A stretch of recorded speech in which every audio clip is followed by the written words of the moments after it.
नमस्कार, बहुत बहुत स्वागत है आपका। आप देख रहे हैं योर स्टॉक्स। मैं हूं आपके साथ प्रशांत पांडे और मेरे साथ है मेरे सहयोगी अंश भीलवाड़। और अगले 1 घंटे आपके सवालों पर हमारे एक्सपर्ट बेहतर तरीके से आपको रणनीति बताएंगे, आपके सवालों के जवाब देंगे। शेयर बाजार से जुड़ी जो भी आपकी शंकाएं हैं उसका समाधान आपको इस 1 घंटे में मिलेगा।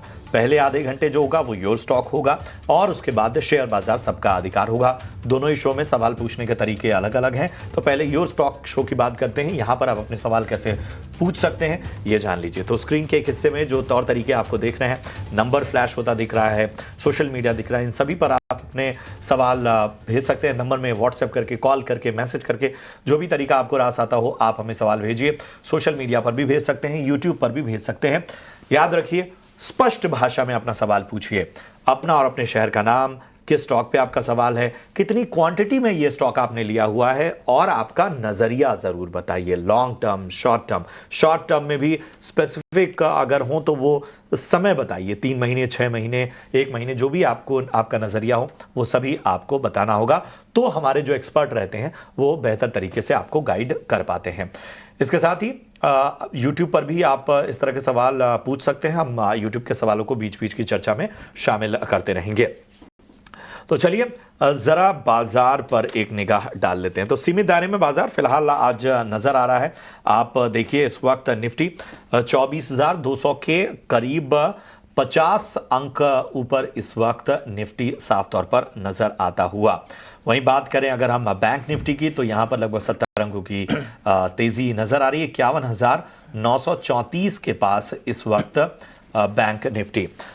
अगर हम आज के बाजार में देखें तो ट्रेंड देखिए, एक बार फिर लगातार दूसरा दिन है जब मजबूती हमें देखने को मिल रही है। टॉप गेनर निफ्टी का भारतीय एयरटेल में आज मजबूती नजर आ रही है, लगभग 2% ऊपर। सन फार्मा 1.5% ऊपर, निफ्टी का गेनर ये भी है। आईसीआईसीआई बैंक दिग्गजों में 1.5% ऊपर, निफ्टी के टॉप गेनर में। टाटा स्टील, इन्फोसिस और टाटा कंज्यूमर और हिंडाल्को जैसे स्टॉक्स जो हैं वो इस वक्त बेहतर रुझान दिखाते हुए। दबाव कहाँ है कंज्यूमर सेगमेंट में? देखिए, ब्रिटानिया आज गिरावट, कल भी यहाँ पर प्रेशर हमें देखने को मिला था, आज लगभग 2.5% नीचे नजर आ रहा है। एशियन पेंट्स लगातार नतीजों के बाद एक प्रेशर, आज भी लगभग 1% गिरावट। दिग्गजों में एचडीएफसी बैंक आज 1.25% की गिरावट यहां पर देखने को मिल रही है। ऑटो पॉकेट से बजाज ऑटो में भी लगभग 1%। बीईएल जो है वहां पर मुनाफा वसूली दिख रही है। एनटीपीसी में भी आज मुनाफा वसूली दिख रही है। टाटा मोटर्स पर भी दबाव इस वक्त है।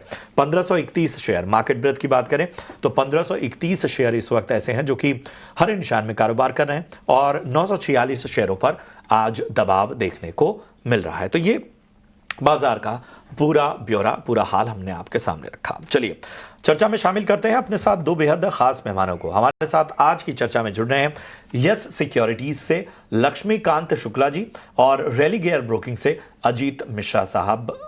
अजीत जी अभी हमारे साथ इस वक्त चर्चा में नहीं है, लेकिन लक्ष्मीकांत हमारे साथ बने हुए हैं। लक्ष्मीकांत जी, बहुत बहुत स्वागत है आपका। Good morning. जैसे मैंने कहा, दायरे में बाजार है, लेकिन अभी भी 24,000 का जो साइकोलॉजिकल लेवल है उसको लगातार थामे हुए है। बाजार में जो करेक्शन था वो बहुत सारे पॉकेट्स में एक मौका भी था। इस लिहाज से जरा एक बेहतर रणनीति बताइए। अब मुझे ऐसा लगता है कि बाजार किसी एक तरह से स्थिरता की ओर धीरे धीरे अपने आप को बढ़ाता हुआ, लेकिन अभी शुरुआती दौर है तो बहुत कहना जल्दबाजी होगी, लेकिन उसके बावजूद इस बाजार को क्या थोड़ा सेटल होता भी आप देख रहे हैं या आपको लगता है कि अभी थोड़ा सतर्क रहना पड़ेगा? जी हाँ, मुझे भी स्टेबिलिटी नज़र आ रही है क्योंकि मार्केट ने अभी जो शॉर्ट टर्म बॉटम बनाया था 23,800 का, कई दिनों से उसके ऊपर ही ट्रेड कर रहा है। एक कंसोलिडेशन हमें 23,300 से लेकर 24,300 से लेकर 24,500 ज़ोन के आसपास दिखाई दे रहा है। मुझे लगता है मार्केट को एक शॉर्ट टर्म ब्रेकआउट हम एक्सपेक्ट कर सकते हैं 24,540 के लेवल्स के ऊपर। वहाँ पर अगर हमें कंसोलिडेशन ब्रेकआउट आता हुआ नज़र आता है विद डिसेंट वॉल्यूम, तब वहां से हम 24,800 से लेकर 25,000 की रैली एक्सपेक्टेड कर सकते हैं। तो मुझे लगता है कि जब तक निफ्टी 23,800 के ऊपर सस्टेन करती है, तब तक हम ये शॉर्ट टर्म ब्रेकआउट एक्सपेक्ट कर सकते हैं। क्योंकि अगर हम इंडिया विक्स पे भी नजर डालें तो 2 से 3 दिनों से वो 200 डीएमए के नीचे है। अभी भी 14.70 15 के वो नीचे ही ट्रेड कर रहा है। सो मुझे लगता है कि अगर हम वहाँ पर फोकस करते हैं तो मार्केट में स्टेबिलिटी आती हुई नजर आ रही है। और उसके अलावा भी अगर हम बैंक निफ्टी के चार्ट्स को देखते हैं तो बैंक निफ्टी के चार्ट्स थोड़े से बेहतर नजर आ रहे हैं निफ्टी के चार्ट्स पर। और मुझे लगता है कि एक कप हैंडल का फॉर्मेशन नजर आ रहा है। उसका जो ब्रेकआउट है 52,500 के ऊपर आ सकता है बैंक निफ्टी में। अगर बैंक निफ्टी 52,500 के ऊपर क्लोजिंग देता है तो वहां से हमें अच्छी खासी अपसाइड रैली दिखाई देगी। क्योंकि अगर हम कुछ बैंकिंग स्टॉक्स पे नजर डालते हैं, आईसीआईसीआई बैंक, एक्सिस बैंक, वहां पर स्ट्रक्चर इंप्रूवमेंट दिखाई दे रहा है प्राइस पैटर्न्स पर। सो मुझे लगता है कि बैंक निफ्टी अच्छा परफॉर्म कर सकता है अगर हम उसे निफ्टी के साथ कंपेयर करें।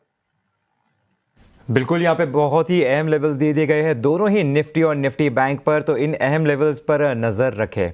तो चलिए रुक करते हैं हम आईपीओ सेक्शन की तरफ, क्योंकि लिस्टिंग के बाद सेक्युरिटी इंडिया के एमडीओ ग्रुप के सीईओ रमेश गोपालन और ग्रुप के सीएफओ मिस्टर श्रीनिवासन हमारे साथ जुड़ चुके हैं खास चर्चा में। तो चलिए इनसे बात करते हैं। सबसे पहले तो आप दोनों का बहुत बहुत स्वागत है हमारे इस खास पेशकश में। तो मेरा पहला सवाल रमेश जी आपसे होगा कि कंपनी अब लिस्ट हो चुकी है, लेकिन आने वाले समय में हम क्या ग्रोथ एक्सपेक्ट कर सकते हैं कंपनी से?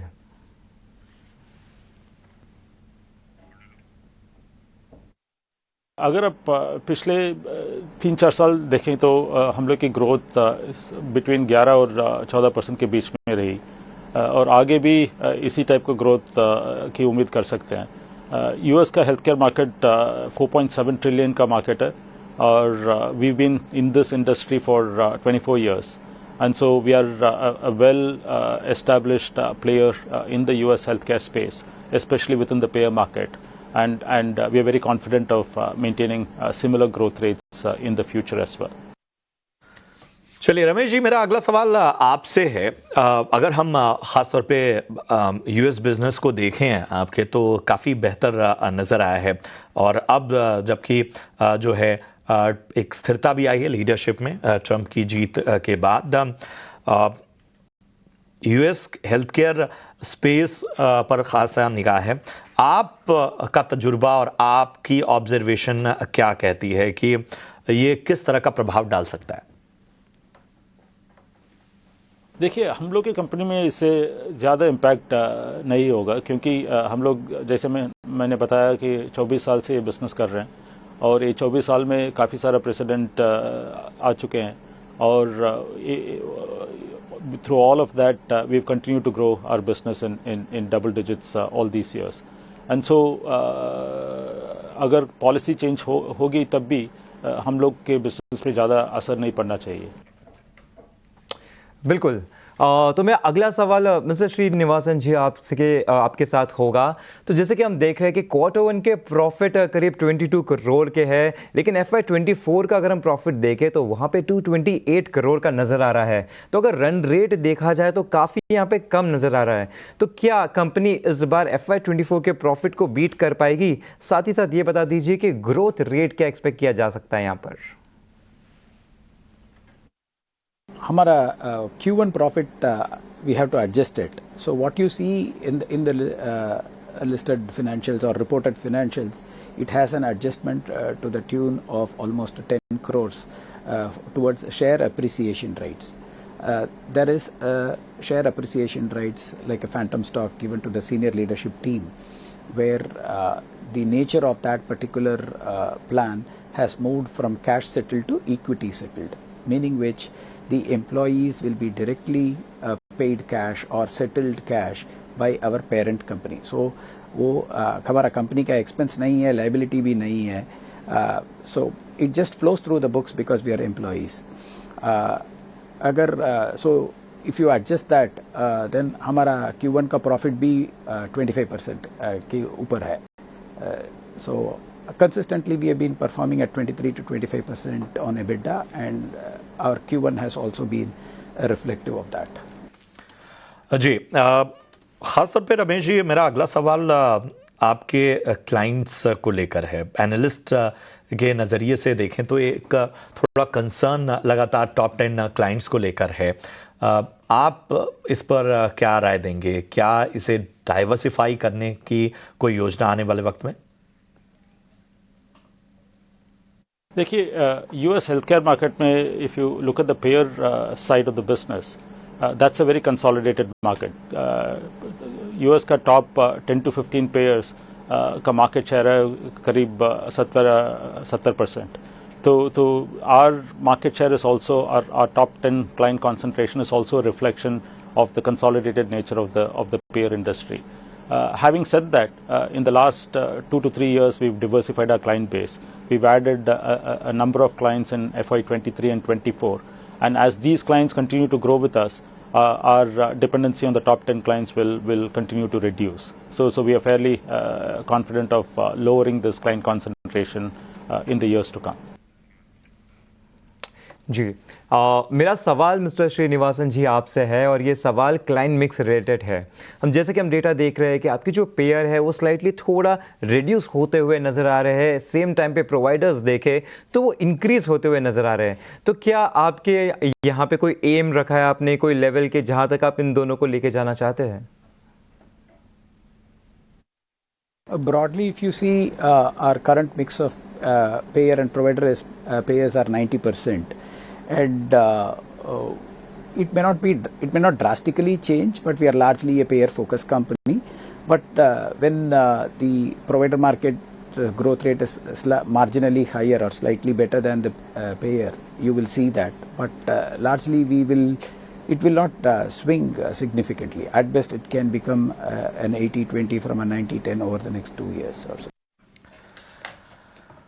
चलिए, अगर हम आईपीओ के अलावा बात करें ख़ास तौर पे, तो बताइए कि जो प्रमोटर्स हैं उन्होंने कुछ स्टेक जो हैं वो आईपीओ के पहले निकाले हैं. अब इस हिसाब से अगर हम देखें तो आने वाले वक्त में किस तरह के नंबर्स होंगे, किस तरह की स्थितियां बनेंगी? Not at this point in time. We know there are obligations to reduce the promoter shareholding to 75% or below. In due course of time, we will do that. But at this point in time, we are not in any active discussions. ठीक है, बहुत बहुत शुक्रिया करेंगे श्रीनिवासन साहब और इसके साथ ही रमेश जी, आप दोनों का इस चर्चा में जुड़ने के लिए और हमसे तमाम पहलुओं पर बातचीत करने के लिए. आपको और आपके कारोबार के लिए आपकी पूरी टीम को ढेर सारी शुभकामनाएं. चलिए, अब एक बार फिर से आपके सवालों की तरफ बढ़ते हैं. कुछ सवाल जो हैं वो हमें यूट्यूब के ज़रिए भी आए हुए हैं, ज़रा उस पर एक निगाह डाल लेते हैं.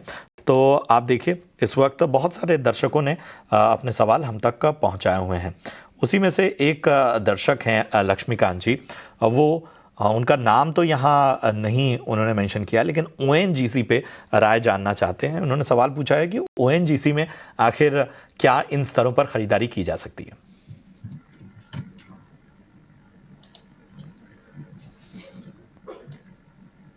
जी, चार्ट्स को देख के लग रहा है कि यहाँ पर लोअर बैंड पे एक कंसोलिडेशन बनता हुआ नजर आ रहा है. तो एक रिस्क शॉर्ट टर्म बॉटम को बनते हुए लग रहा है कि यहाँ पर एक बाइंग अपॉर्चुनिटी बनती है. तो करंट लेवल्स पे बाय कर सकते हैं with the stop loss of 249. और यहाँ से अगर एक पुल बैक बनता हुआ नजर आता है तो वो इसमें जो बढ़त दिखाई दे रही है वो दिखाई दे रही है 270 275 के लेवल्स पे. अगर वहां पर हमें एक वीकली क्लोज मिलता है 275 के ऊपर, तब हमें यहाँ पर एक अपसाइड मोमेंटम ट्रिगर होता हुआ दिखाई दे रहा है, जो कि इस स्टॉक को 300 के लेवल तक पुश कर सकता है. तो मुझे लगता है कि risk and reward ratio favourable नजर आ रहा है. आरएसए में पॉजिटिव डाइवर्जेंस भी बनता हुआ दिखाई दे रहा है. तो यहाँ पर हम रिस्क ले सकते हैं with the stop loss of 249. और जो अपर साइड के जो लेवल्स है वो 275 है. अगर 275 क्रॉस होता है तो वहां से हमें 300 मार्क तक की रैली देखी जा सकती है ओएनजीसी में. करते हैं हमारे अहम सेगमेंट ऑप्शंस के चैंपियन की ओर.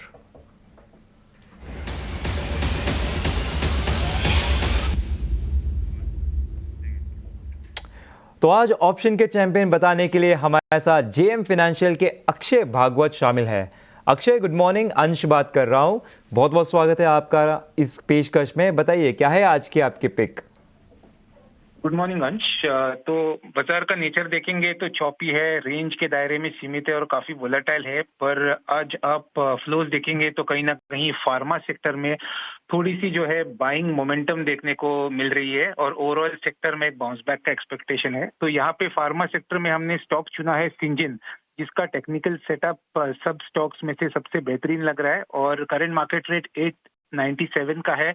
हमारा एक्सपेक्टेशन है कि नवंबर सीरीज में स्टॉक 940 तक चल सकता है, जिसके चलते आपको रणनीति बनानी है कॉल बाय करने की। तो आपको जो नवंबर एक्सपायरी है उसकी 900 की at the money call buy करनी है, जिसका प्रीमियम करीबन 21 रुपए के आसपास चल रहा है। तो 18 और 21 के बीच में ये 900 की इंजन की एक्यूमुलेट करें फॉर टारगेट ऑफ 2, जो आपका फर्स्ट टारगेट होगा। सेकंड टारगेट बनेगा 41 और ये ट्रेड में आप 13 रुपए का ऑप्शन प्रीमियम पे स्टॉक बना के चले। लॉट साइज के हिसाब से अप्रोक्सीमेट प्रॉफिट पोटेंशियल आपका बनेगा 12,500 का और रिस्क या स्टॉप लॉस बनेगा 7,000 का।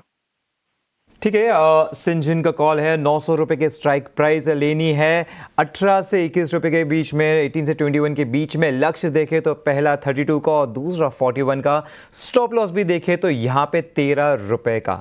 तो चलिए इसी के साथ एक डिस्क्लोजर भी बता देते हैं, क्योंकि ऑप्शन में ट्रेड करना रिस्की हो सकता है, तो इसमें सोच समझकर ही ट्रेड ले, अपने फिनेंशियल एडवाइजर से बात करके ही इसमें ट्रेड ले। अक्षय जी बहुत बहुत शुक्रिया अपने इस रिकमेंडेशन देने के लिए। तो चलिए शो को आगे बढ़ाते हैं और हमें व्हाट्सएप पर भी कई सवाल आ रहे हैं, तो वहाँ से भी ले लेते हैं। लक्ष्मीकांत जी आपके पास ही आऊँगा। लक्ष्मीकांत का ही सवाल है ये, और ये स्टॉक भेल होल्ड कर रहे हैं 170 शेयर्स 285 के भाव से। इसका एक बार चार्ट देखिए और बताइए कि यहाँ पर क्या व्यू दिख रहा है। अभी देखें तो यहाँ पे 236 चल रहा है शेयर प्राइस, 285 से इनकी खरीदारी है। वहाँ से देखें तो स्टॉक करीबन 17% नीचे की तरफ गिर चुका है, जो कि डीएमए लेवल होते हैं 50, 100, 200, उसके भी नीचे ट्रेड कर रहा है। तो क्या यहाँ पर कुछ रिवर्सल के साइंस बन रहे हैं? जी, चार्ट को देखते हुए अभी तो ऐसा कुछ फॉर्मेशन नहीं लग रहा है। एक इमीडिएट रेजिस्टेंस नजर आ रहा है 250 के आसपास, और मुझे लगता है जब तक ये 250 के नीचे ट्रेड करेगा तब तक एक सेलिंग प्रेशर बना रह सकता है इस स्टॉक में। हालांकि निचले स्तर पर 229 से लेकर 215 तक एक सपोर्ट भी है। तो मुझे लगता है कि ज्यादा नीचे तो यहाँ से नहीं जाएगा, लेकिन जो अपसाइड का मोमेंटम है वो 250 के ऊपर ही ये स्टॉक गेन कर सकता है। अगर 250 के लेवल्स को ये क्रॉस करता है तो वहां से हमें जो नेक्स्ट हर्डल दिखाई दे रहे हैं वो दिखाई दे रहे हैं 270 पर। उसके बाद जो है वो है 295 पर। सो अपसाइड के ऊपर भी हर्डल्स हैं, और जो सपोर्ट्स नजर आ रहे हैं वो आ रहे हैं 229 से लेकर 250 और 215 तक। सो ओवरऑल मुझे रेंज बाउंड मूव लग रहा है भेल में आने वाले समय में। ठीक है, तो यहाँ पर एक रेंज बाउंड मूव जो है बीएचईएल में आने वाले वक्त में नजर आ रहा है। सुभाष ठाकुर हमारे साथ इस वक्त जुड़ चुके हैं। सुभाष जी नमस्कार, कहाँ से बात कर रहे हैं? नमस्कार सर, मैं हिमाचल प्रदेश डिस्ट्रिक्ट सोलन से बात कर रहा हूँ। अरे वाह, तो ठंड वंड तो अब धीरे धीरे आ रही होगी वहाँ तो। जी सर, जी सर, जी ठीक ठीक, हमें बताइए कौन सा स्टॉक खरीदा है आपने? सर मैंने कोचिन शिपयार्ड लिया था, इसका मेरे पास 64 शेयर है। ठीक है, तकरीबन 1640 के आसपास की मेरी एवरेज बैटरी है इसकी। ओके ओके ओके, कितना समय दे सकते हैं कोचिन शिपयार्ड में? इसमें सर मैं तकरीबन 4 से 5 साल दे सकता हूँ। ठीक है, चलिए दूसरा स्टॉक बताइए। अडानी विलमार्क है सर, मेरे पास 180 शेयर है, जो कि तकरीबन 400 की एवरेज है मेरी। ठीक है, तो दोनों ही में नुकसान हो रहा है, और दोनों में क्या आप उतना ही समय देंगे? लॉन्ग टर्म का नजरिया? जी सर, जी सर। ठीक है, लक्ष्मीकांत जी मैं आपके पास आना चाहूँगा। अडानी विल्मर 400 की खरीद है, और अगर हम बात करें कोचिन शिपयार्ड की तो 1640 की खरीद है। दोनों में नुकसान होता हुआ, लेकिन नज़रिया काफ़ी लंबी अवधि का है, 3-4 साल रुक सकते हैं। बताइए क्या रणनीति रखनी चाहिए? जी, कोचिन शिपयार्ड का अगर हम चार्ट्स देखते हैं मेनली डेली और वीकली स्केल पर, तो वहां पे जो इसका अभी भी करेक्शन चलता हुआ नजर आ रहा है, और जो अपकमिंग सपोर्ट्स नजर आ रहे हैं कोचिन शिपयार्ड पर वो नजर आ रहे हैं। जो पहला जो सपोर्ट है वो अराउंड है 1340 के आसपास, दूसरा जो सपोर्ट है 1120 के आसपास। तो मुझे लगता है कि जैसे कि इन्होंने बताया इनका लॉन्ग टर्म का नजरिया है, तो मेरे को लगता है कि 1120 के सपोर्ट्स के साथ ये होल्ड करके रख सकते हैं। अगर इनको कभी भी मंथली क्लोज 1120 के नीचे आता हुआ नजर आता है तो इस स्टॉक से वो एग्जिट कर सकते हैं। अपर साइड का जो मोमेंटम है वो ट्रिगर हो सकता है जब ये स्टॉक 1725 के ऊपर ट्रेड करना स्टार्ट करेगा। उसके बाद ही हमें इसमें रैली दिख सकती है। अदरवाइज मुझे लगता है कि 1120 स्टॉप लॉस के साथ ये होल्ड कर सकते हैं और जब ये स्टॉक 1725 के ऊपर क्रॉस ओवर देता है तभी हमें अपसाइड की रैली दिखाई दे सकती है। और इनका जो दूसरा स्टॉक है वो है अदानी विल्मर। इस स्टॉक्स पर अगर हम नजर डालते हैं तो यहाँ पर भी हमें शॉर्ट टर्म बॉटम बनता हुआ नजर आ रहा है। तो कंपैरेटिवली ये काफी बेहतर दिखाई दे रहा है कोचिन शिपयार्ड से। तो मुझे लगता है कि जब तक अदानी विल्मर 325 के ऊपर ट्रेड करता है तब तक हम positive breakthrough momentum expect कर सकते हैं जो कि आता हुआ नजर आ सकता है जब ये स्टॉक 375 के लेवल्स के ऊपर क्लोजिंग देगा। जब हमें 375 के ऊपर अगर क्लोजिंग मिलती है तो वहां से हम 425 से लेकर 445 के लेवल एक्सपेक्ट कर सकते हैं अदानी विल्मर में। बिल्कुल अहम लेवल्स दे दिए गए हैं दोनों स्टॉक्स पर। तो चलिए व्हाट्सएप से और सवाल ले लेते हैं। तो ये सवाल एसके गुप्ता जी का है। लक्ष्मीकांत जी, इनका सवाल मैस्को डॉक पर है। 59 शेयर होल्ड कर रहे हैं 4200 के भाव से।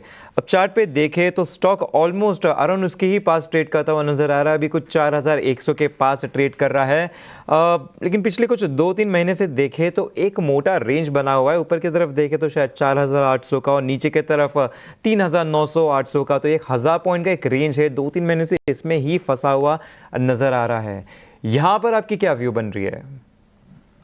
देखिए अभी भी स्टॉक्स अपने की मूविंग एवरेज के नीचे सस्टेन कर रहा है। हालांकि एक बॉटम बनता हुआ भी नजर आ रहा है 3960 के आसपास। इसमें यहाँ पर भी एक रेंज बाउंड मोमेंटम नजर आ रहा है क्योंकि अपर साइड ये स्टॉक रेजिस्टेंस फेस कर सकता है 4410 से लेकर 4460 के आसपास। जो अपर मोमेंटम की जो रैली है वो 4410 के ऊपर आता हुआ नजर आ रहा है। तो जब तक इसके ऊपर एक डिसाइसिव क्लोज नहीं आता है तब तक इसमें साइडवेज मूवमेंट बना रहेगा। निचले स्तर पर 3960 का एक सपोर्ट बनता हुआ नजर आ रहा है। तो जब तक ये स्टॉक इसके ऊपर होल्ड करता है तब तक हम एक ब्रेकआउट एक्सपेक्ट कर सकते हैं 4410 के ऊपर। अगर इन्होंने बाय करके रखा हुआ है तो 3960 के साथ ये होल्ड करके रख सकते हैं इस स्टॉक को। तो ये है रणनीति आपको मिलती हुई। हमारे एक दर्शक हैं राजेश कमल जी और ये 2 स्टॉक पे नज़रिया चाहते हैं लक्ष्मीकांत जी। एक तो वोडाफोन आइडिया पे और दूसरा इनका स्टॉक है और वो इन्होंने यहाँ पे मेंशन किया है वो है आपका ख़ास तौर पे इन्होंने केवल वोडाफोन आइडिया पे ही राय दीजिए। वोडाफोन आइडिया पे राय जानना चाहते हैं जी। वोडाफोन आइडिया का ट्रेंड डाउन है और जब तक ये स्टॉक 11 मार्क के नीचे सस्टेन करता है तब तक इसमें सेलिंग प्रेशर बना रहेगा। हमारे हिसाब से तो इसमें इनको एग्जिट रखने की सलाह रहेगी क्योंकि आने वाले समय में मुझे लगता है कि जैसे ये 7 मार्क के नीचे ट्रेड होता है तब फिर एक डाउनसाइड का मोमेंटम बन सकता है टुवर्ड द लेवल्स ऑफ 423। इसमें एग्जिट रखने की सलाह रहेगी की सलाह यहाँ पर नजर आती हुई। चलिए इसी के साथ